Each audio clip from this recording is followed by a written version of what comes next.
Thank you very much for watching this video. एक बार फिर मैं आपका वेलकम करता हूं। मैं Ram Verma, NLP subconscious रीइम्प्रिंटिंग life coach. लेकिन आज मैं आपकी हेल्प कर रहा हूं कि किस तरह से आप अपने मस्तिष्क में, अपने माइंड में उन इम्प्रिंट को बना लें जिनके द्वारा आप अंग्रेजी बोलचाल को सीख सकते हैं। जी हाँ, आप जिस इम्प्रिंट को भी अपने माइंड में सेट कर लेंगे वही आपके ज़ुबान पर और वही आपके शरीर में बिहेवियर की तरह से आने लगता है। करीब पिछले 30 सालों से मैं लोगों को एम्पावर कर रहा हूँ विभिन्न टेक्निक्स के द्वारा। ये वीडियो आपके लिए है कि किस तरह से आप स्पोकन इंग्लिश को सीखें। स्पोकन इंग्लिश हमारे लिए बेहद ज़रूरी है अगर आप अपने करियर को बनाना चाहते हैं, अगर आप प्रमोशन चाहते हैं, अगर आप अपने बिजनेस को बढ़ाना चाहते हैं। और कई बार हमें लगता है कि ये बहुत मुश्किल है।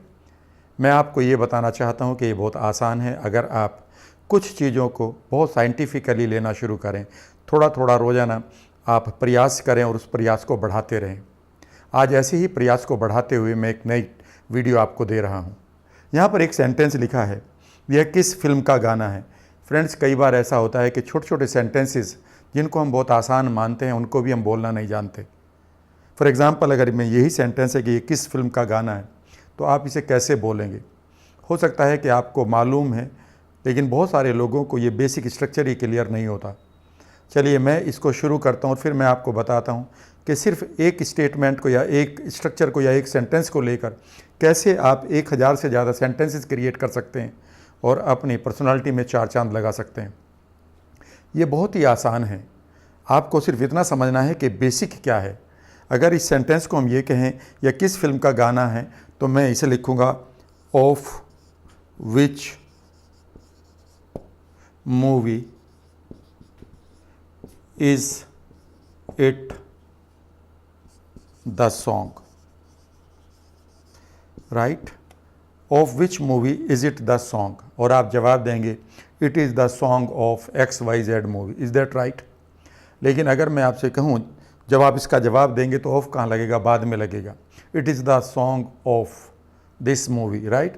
तो जब ऑफ बाद में लगेगा तो इस सेंटेंस को और बेहतर करने के लिए आप इस ऑफ को यहाँ से हटाकर बाद में लगा दें और अब ये सेंटेंस हो जाएगा। अगर मैं इसको यहाँ से हटाऊँ, which movie is it the song of, of को यहाँ लगा दिया और अब ये सेंटेंस देखिए कितना प्यारा हो गया। इसे आप 2-3 बार बोलिए। ये किस फिल्म का गाना है, which movie is it the song of. ये किस मूवी का गाना है, which movie is it the song of, is it the song of, is it the song of, which movie is it the song of, is that right. इसे 5, 6, 7, 8 बार बोलिए। जल्दी जल्दी बोलेंगे, थोड़ा सा इस वॉल्यूम को बढ़ाकर अभी बोलिएगा, कंधों को सीधा करके लंबा सा सांस लेते हुए और अपनी गर्दन को सीधा करते हुए एक बार फिर रिवाइज करिए। ये किस फिल्म का गाना है, which movie is it the song of, which movie is it the song of, which movie is it the song of, या is it a song of, जो भी है। अब यहाँ से मैं आपको एक मैजिक सिखाता हूँ और ये मैजिक ही आपको समझना है।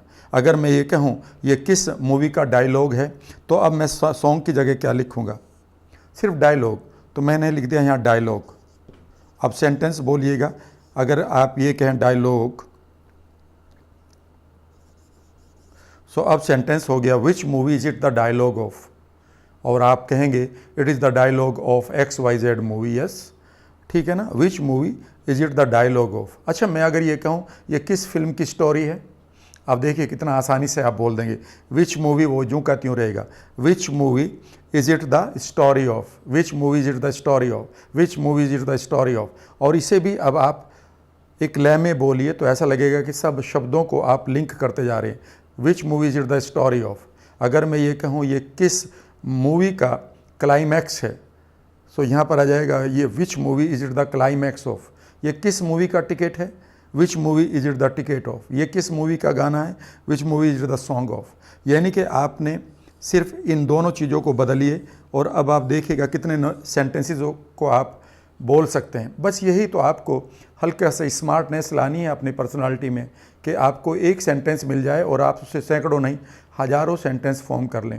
जब मैं आगे वीडियोस आपके साथ शेयर करूंगा तो मैं बताऊंगा कि कैसे आप न्यूज़पेपर उठाइए कहीं से भी और सडनली आप एक सेंटेंस को पढ़कर हज़ारों सेंटेंसेस क्रिएट कर सकते हैं, और वो भी मीनिंगफुल, वो भी अट्रैक्टिव, वो भी impressive.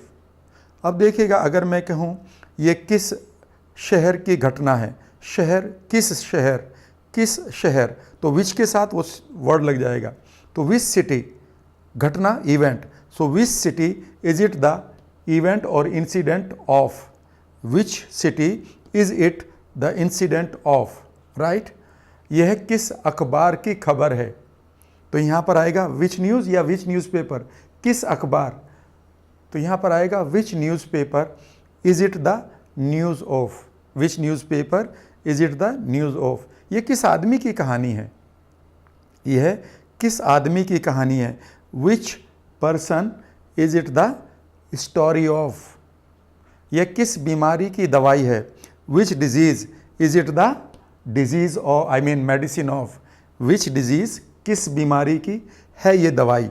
So which disease is it the medicine of. यह किस ताले की चाबी है, किस ताले की, तो चाबी की किसके साथ चाबी लगेगा कि ताला, तो आप कहेंगे किस ताले की चाबी है ये।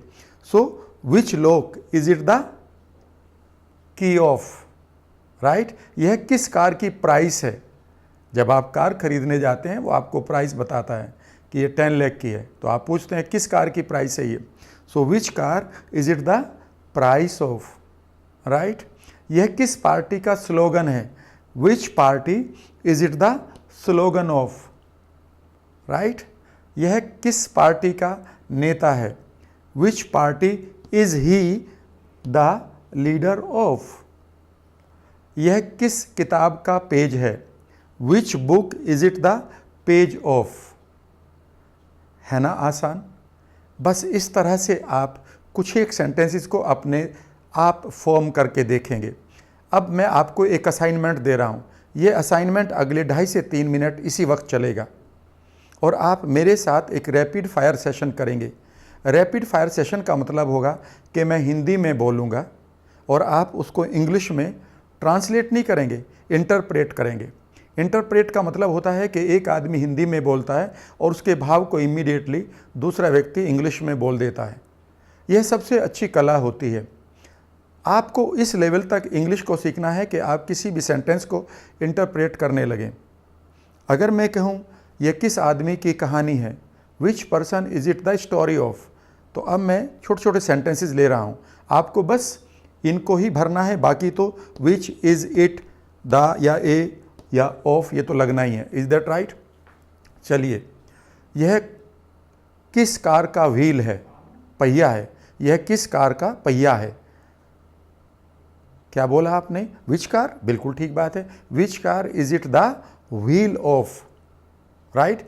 यह किस कार की चाबी है, which car is it the key of, बिल्कुल ठीक बात है। यह किस कार की प्राइस है, which car is it the price of, clear है। यह किस आदमी की कहानी है, which person is it the story of. यह किस आदमी की ड्रेस है, which person is it the dress of. यह किस बीमारी की दवाई है, किस बीमारी, which disease is it the medicine of. चलिए अब मैं कुछ एक सेंटेंसेस आपके साथ शेयर करता हूँ। मैं हिंदी में बोलूँगा, आप कोशिश करेंगे कि आप उसके इंग्लिश क्रिएट करें। इसी वक्त कंधों को सीधा करिए, लंबा सा सांस लीजिए, हल्का सा गर्दन को और आँखों को ऊपर की तरफ ले जाएंगे लाइक दिस।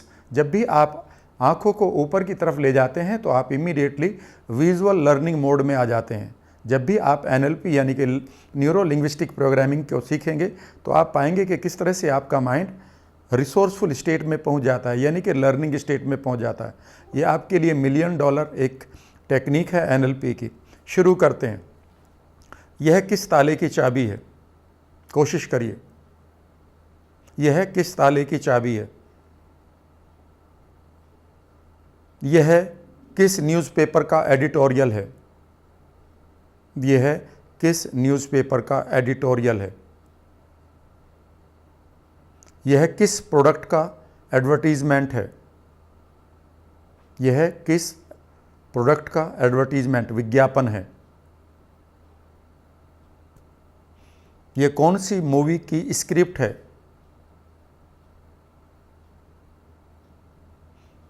यह किस शहर की कहानी है। Yes, which city is it the story of. ये किस शहर की इवेंट या इंसिडेंट है। Very good. यह कौन से फ्लैट का रेंट है? यह कौन से फ्लैट का रेंट है? यह कौन सी कार की चाबी है? यह किस पार्टी का स्लोगन है?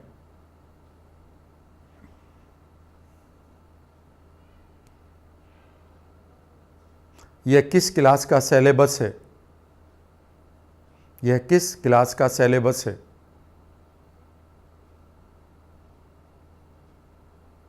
यह किस गांव की कहानी है? Village and story. Village and story.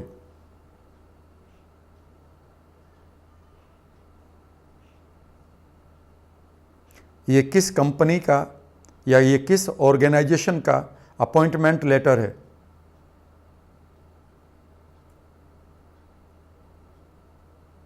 ये किस सीज़न की बीमारी है? होता है ना कि ये सर्दी की बीमारी है, ये गर्मी की बीमारी, तो ये किस सीज़न की बीमारी है? सीज़न, बीमारी, डिजीज़। ये किस बीमारी की दवाई है? ये किस प्रोडक्ट का बिल है? गुड। और अब आपको मैं ये भी शेयर करना चाहता हूं कि ये इज़ वाज भी हो सकता है, वाज और वर। वो किस पार्टी का स्लोगन था? विच party was that a slogan of? वो, और ये इट दैट भी हो सकता है। Is that right? और अब मैं आपको एक असाइनमेंट दे रहा हूँ। असाइनमेंट ये है अगले 30 से 40 मिनट के लिए कि आप इस तरह के कुछ सेंटेंसेस फॉर्म करिए जिन्हें आप रोज़ बोलते हैं, और उन्हें कोशिश करिए कि आप उन्हें लिख लें एक बार, और लिख कर आप उनकी इंग्लिश को इसी तरह से फॉर्म करते हुए बोल कर कोशिश करेंगे। एक एक सेंटेंस को आप 5 से 7 बार बोलेंगे। जैसे ही आप 5 से 7 बार बोलेंगे, वो सेंटेंसेस की जो लैंग्वेज है, जो साउंड है, वो आपकी ज़ुबान यानी कि आपकी टंग पर चढ़नी शुरू हो जाएगी। आपकी टंग उन शब्दों के अनुसार, उस साउंड के अनुसार ट्विस्ट होना शुरू हो जाएगी। और जैसे ही आप 30 से 40 सेंटेंस बोल लेंगे, वो भी थोड़ा वॉल्यूम बढ़ाकर, तो उसके इम्प्रिंट आपके माइंड में बनना शुरू हो जाएंगे, जिनको हम स्ट्रक्चरल न्यूरोप्लास्टिक चेंज भी कहते हैं। जी हाँ, जैसे ही ये इम्प्रिंट आपके माइंड में पड़ेंगे, आप स्वतः ही यह सेंटेंसेस बोलना शुरू कर देंगे। कई बार ऐसा लगेगा कि आप हिंदी में बोलना चाह रहे थे कि अचानक आपके मुंह से इंग्लिश में ये सेंटेंस निकल गया। This is the highest state of your spoken. और इसे डेवलप करने में सिर्फ आपको एक काम करना है, वो ये है कि जब भी आप बोलें अपने वॉल्यूम को ऊंचा करें। याद रखिएगा, हमारे माइंड के लिए ऊंचा बोलना हमेशा एक यूनिक इवेंट होती है और हमारा माइंड उसे याद कर लेता है। इसीलिए जब जब लोग आपसे ऊंचा बोले हैं, उनका वॉल्यूम ऊंचा रहा है, वो बातें आपको बहुत दिनों तक याद रही हैं। इसीलिए जब आप इन सेंटेंसेस को आज बोल रहे हो, तो थोड़ा ऊंचाई से यानी कि वॉल्यूम को बढ़ाकर बोलिएगा। बस ये है आज आपका असाइनमेंट। 25 से 30 सेंटेंसेस को लीजिएगा और एक सेंटेंस को 5-6 बार बोलिएगा। और इस तरह से जैसे ही आप 100 से 150 बार टोटल सेंटेंसेस को आप रिपीट कर चुके होंगे, you will be the master of the game. बढ़ते रहिएगा। एक यकीन रखिएगा कि it is very simple, provided एक एक स्टेप को आप उठाते चलें तो आप मंजिल की तरफ जल्दी ही पहुंच रहे होंगे। आप कॉन्फिडेंट रहें, मोटिवेटेड रहें, अपने एटीट्यूड को पॉजिटिव रखें और हमेशा एक आशा में जिए कि अब चीज़ें मेरे लिए आसान हो रही हैं। आगे बढ़ते रहिएगा। अगर आपको ये वीडियो अच्छी लगी तो अपने कम से कम 2 फ्रेंड्स को ज़रूर आप इसे शेयर करिएगा, ताकि उसे भी इन चीज़ों का पता चले और वो भी आपकी तरह आगे बढ़ें। हाँ, मेरे चैनल को भी सब्सक्राइब कर लीजिएगा। Thank you very much. आगे बढ़ते रहिएगा।